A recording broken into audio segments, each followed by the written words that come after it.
Having MrBeast, a creator known for throwing massive amounts of money at pretty much everything, invest in your YouTube channel and your YouTube success sounds like an incredible opportunity at a first glance.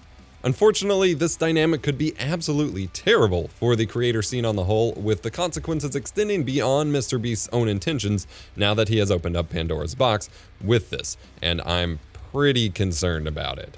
This video is sponsored by CuriosityStream. Get access to my streaming video service Nebula when you sign up for CuriosityStream using the link in the description.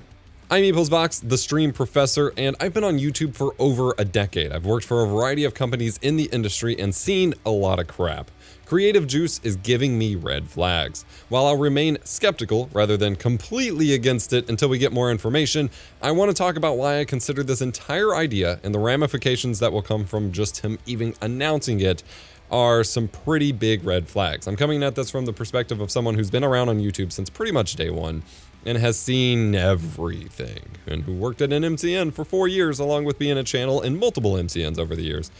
This whole scenario feels way too scarily close to the same idea, but potentially worse. First and foremost, if you missed the announcement, Jimmy Donaldson, aka MrBeast, has announced he formed a new company, Creative Juice, which is also the name of an art bar in Tucson, Arizona, and the name of an Atlanta-based graphics design and web design firm, so there's that, with a new project by the name of Juice Funds. According to MrBeast, the company exists to help content creators get the monetary resources they need to make their videos. Sounds great, right?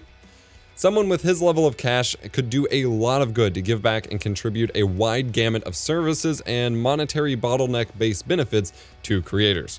Studio spaces, hosted events with collaboration-focused opportunities and fan meetups, gear rentals and distribution, a creative space to mentor creators and allow them to work on projects, covering sponsorships, travel to VidCon or other related conventions, making software more accessible to those who need it? No. He's not doing any of that, at least not with this announcement. Instead, Creative Juice is an investment firm. Venture capital for YouTubers. No, this is not a joke. This is not a dramatization. Backed by a roster of other multi-million subscriber YouTube channels I've never heard of, but clearly who share MrBeast's values and high-rolling nature, featuring channel trailers such as How I Became a Millionaire, How Much I Pay to Live in Los Angeles, and similar Doing X Things for Y Days or Hours or Last One to Leave Gets a Car challenge videos akin to what MrBeast is known for.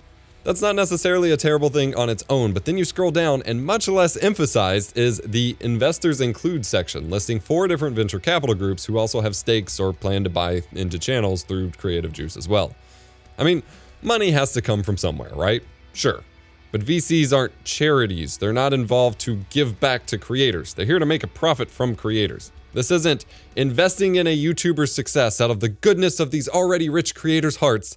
This is actually investing as if the creators were a stock. It's turning YouTube channels, the creators working on them, possibly their entire life's work and dreams and existing business plan, and turning it into a commodity for rich people to play with and toss back and forth to try and spin a bigger profit from. As someone who cares a whole heck of a lot about what I do here, that is freaking terrifying.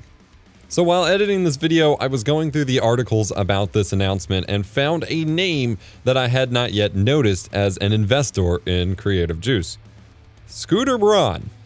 The Scooter Braun, whose name for most people who don't work in the music industry has to do with screwing over artists in the music industry.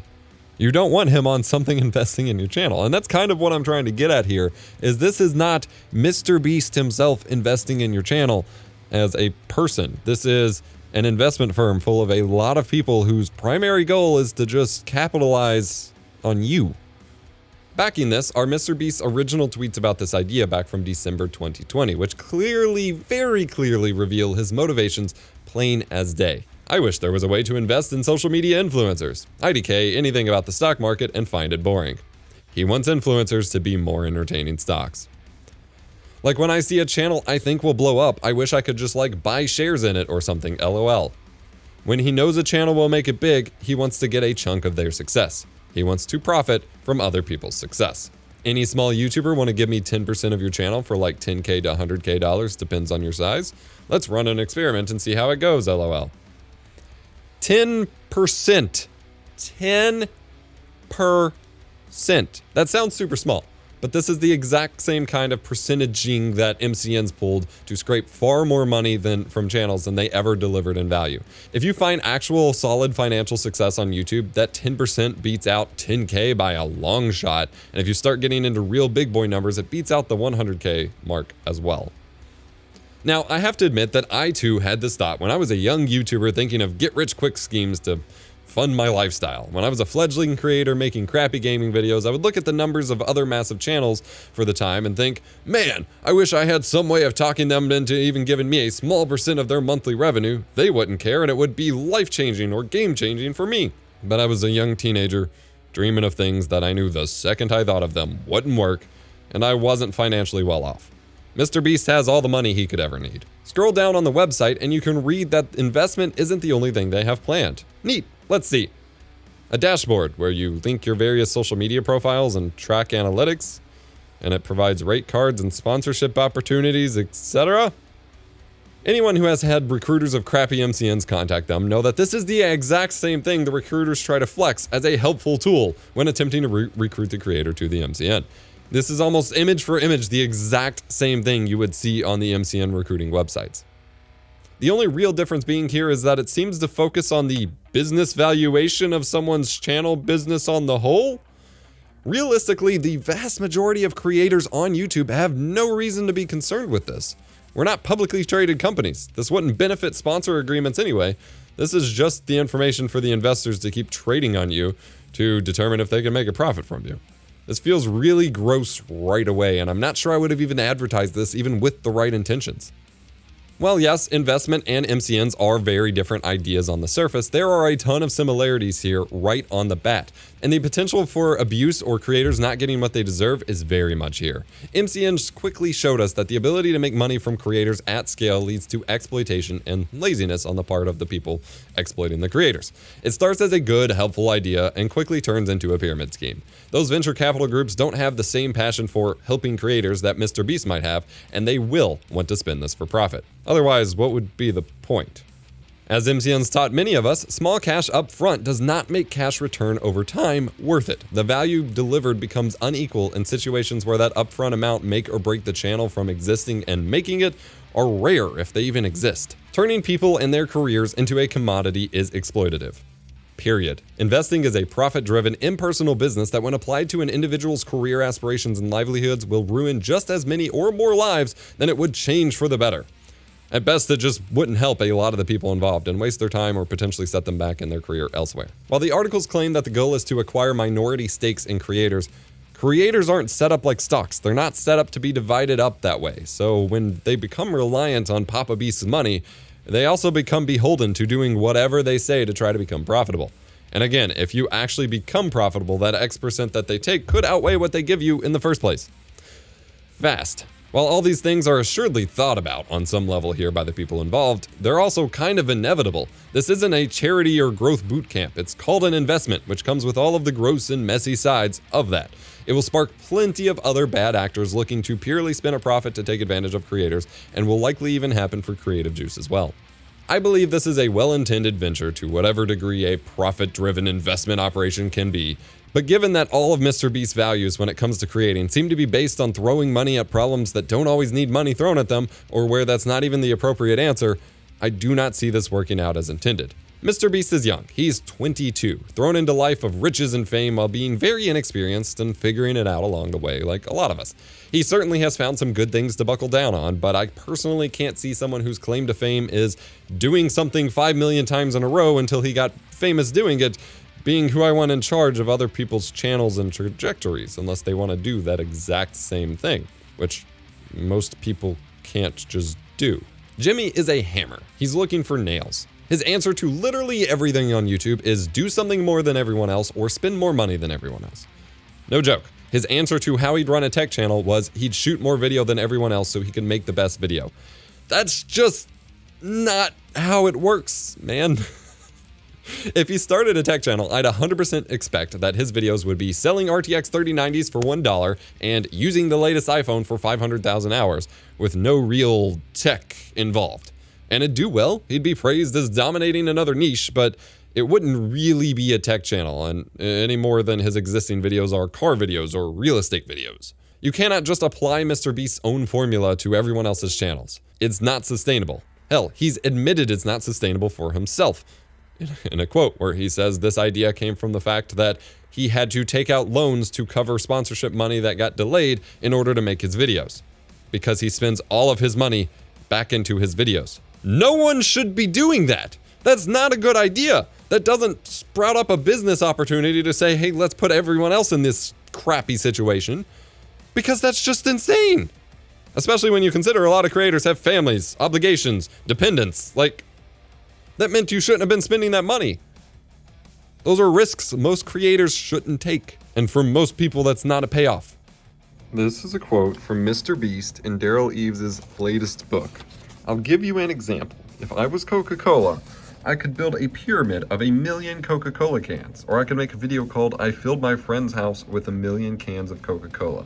These are both banger ideas that would get a ton of views if done right. This man not only is a one-trick pony, as I just said, in more ways than I imagined, because I was reading this unrelated to the video that I'm filming this for, because holy crap, I didn't expect to be caught so off guard by this quote. But the man is not only so limited in his scope of what he can do, he's so confident in it that this kid thinks that he can take one of the oldest and one of the most well-known brand names in the entire country that has been around forever, that is literally whose brand name is genericized in place of soda. People ask for a Coke when they mean soda, and a lot of times, a soda other than Coca-Cola, and just put 1 million cans in one place and bring value to that company. It is mind-boggling that this thought process takes place and that it gets published in so many places and that he is praised as a freaking genius for it. This video is not actually meant to be a teardown of MrBeast. I'm trying to make this as respectfully as possible because the core idea itself is what I'm after. I could care less, to share my thoughts on the man himself. But if you really think that he has something to offer here, this is just further backup of that. He has one idea and applies that to everything. And it doesn't really work for everything. Not enough people know who Coca-Cola is, so let's put 1 million cans of Coca-Cola in one place, and people will decide to buy more Coca-Cola. And here he's talking about his finger on the app where you could win $25,000 and how Quibi, with their $1.7 billion budget, did not get enough installations. And how that finger on the app was so inherently cool, it went viral. Because you could win $25,000. It is completely unsustainable to expect that everything else in the world can just offer a metric buttload of money and then actually keep people around. No one's going to use finger on the app if they can't win $25,000. It's inherently pointless because you're just holding your finger on the app. There's nothing cool about the app itself. What is cool is the money. The lack of self-awareness here is insane. I will say one of my favorite quotes about how to grow on YouTube that I have ever shared comes from MrBeast, in that he once said, every video that I upload, I try to fix one thing that I didn't like from the previous video and improve that for the next one. And to make 100 videos and then make 100 more and go back and look at the first video that you made and cringe at it because you've improved every step of the way. 100% one of my favorite pieces of YouTube advice. Unfortunately, I don't think he's applied that to the concept of his video ideas themselves, or business ideas themselves, and that's what I have a problem with here. Again, his videos are irrelevant to this business strategy, but I think the context of the hammer that wants everything to be a nail 100% applies here. He thinks you can just throw money at everything and fix your problems. And that doesn't work for the people who don't already have the money. Throwing money at creators doesn't really solve many problems, especially if the expectation is to get more of that money back. Most YouTubers know that any amount of budget you spend on a video is almost immediately a loss. Like, you don't make that back very quickly. Money is rarely a limiting factor in a channel's success at all in the first place, and when it is, it's more of a scalability in terms of quitting jobs or hiring employees and that kind of thing, where the money required to invest to change those circumstances is so high that it's both incredibly dangerous and problematic for individuals to put themselves in that dependent on other people's situation, but also the likelihood of making enough money to pay that back in any reasonable amount of time is super unrealistic. Think about the salaries of employees or the salary of the one person to quit their job and housing, and it's a lot of money. This is where the intentions and expected results get confusing. The site claims that MrBeast will invest up to $2 million, cutting check sizes from $25,000 to $250,000 to qualifying and inspiring YouTube creators. $25,000 sounds like a lot of money as a lump sum, and it is for sure, but to actually change the course of a channel seems unlikely. There are three main areas you really spend in boosting a channel: equipment, time, and space. While you could possibly find someone who is living with parents or in very low-cost living where $25,000 could sustain them for long enough to focus on those creative efforts full-time, those people would also have other issues involved with those living scenarios and actually being able to reliably create that content. New living or workspaces would drain that money very quickly, and gear wouldn't really bring that ROI very quickly either. Gear investment is not something you get a direct return on. Obviously, the burden of determining who would deliver the ROI he wants falls to MrBeast, and they could have extended payback periods or long-term valuations for equity cuts, but he is not the only player involved here either. The way I see it, small investments are going to be too pointless to really make a difference or be worth the investment cost, but high enough investments to really change someone's lives in regard to their content creation would be way too dangerous of a position for a creator to put themselves in. Also, most creators who aren't already on a path to success would probably not know what to do with that kind of investment. I've thought about this kind of thing a lot over the years, and would fairly quickly have an action plan in mind if someone wanted to inject me with a bunch of cash, tiered based on how much cash that was. But the same could not be said of me even just 3 or 4 years ago. While I probably would have a plan of some sort, today me would not trust past me to get the best results or really know what I was doing with that. And even earlier in my career, whoo man, would not be a good idea. In hindsight. At the time, I would have been thrilled. The same could even be said of MrBeast himself if you go back and look at his channel. If you went back in time and gave Call of Duty commentary video making MrBeast $1 million, $10,000, or $100,000, it's highly unlikely he would make anything remotely similar to what he has now, and probably would not be anything successful or super successful in the first place. He'd beef up his meh Call of Duty channel, because that's where his mind was at the time, and what he thought he should be doing, because he was doing it. That was his plan. He got to where he is today by going through the process, and you have to choose some pretty specific moments in someone's career to really have a successful impact. Again, it's his and the other creators and VC firms' responsibility to figure that out, but that doesn't mean others won't be set up for failure through the trial and error he wants to experiment with. That's the thing, there are far more creators who will find their way and make a successful brand on their own, gaining the experience and finding what works along their journey, than who could quickly turn a successful brand with some cash on hand. And for every star that is born from this concept, there could be hundreds of channels who would have otherwise found success and now shut down or potentially end up in worse financial or livelihood situations as a result of the experiment than they started with. The risk is too high. And again, if you do find a diamond in the rough who needs a crap ton of money to potentially blow up, they become entirely dependent on creative juice, which is an immense risk to take on that I can't see being a rational one to take. This is the imbalance of power that makes it so dangerous. For investors, they're swinging money that they have buckets of with hopes of turning it into more money. They're not too worse off if it doesn't pan out. It's an investment. They know what they're getting into. But creators could lose everything, especially if their channels and their work on YouTube matter to them as much as it does myself or other creators that I know. If you apply this to larger scale channels who were already proven to be successful but want to scale up, the investment then has to be significantly higher, which is also more risky for that creator. If I was given an influx of cash, there are many things I could do to scale production, output, management, etc. that I think would pay off for me dividends. But if the investment was too much because they really wanted to crank things up, I would have to make significant structural changes to how I run things now, including my entire life, not just the creator side of things. And that if the investor decided it wasn't working out anymore at some point or whatever, it would leave me, my family, and the business I was already running pretty much devastated when it would have just been just fine left alone. And even if it was a good balance and I scaled and grew, a permanent stake in what I have spent most of my life working on doesn't sound like a reasonable trade-off whatsoever.